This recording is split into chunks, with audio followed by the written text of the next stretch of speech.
Ito ang GMA Regional TV News.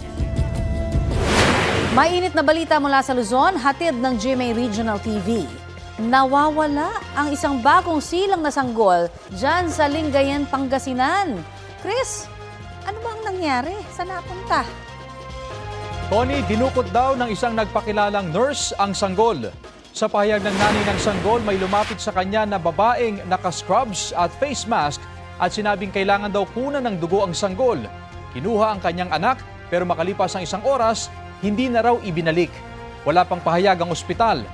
Ayon sa pulisya, walang CCTV sa lugar at wala ring nakabantay na gwardya noon. Nakikipag-ugnayan na raw sa pulisya ang pamunuan ng Pangasinan Provincial Hospital Management and Services Office.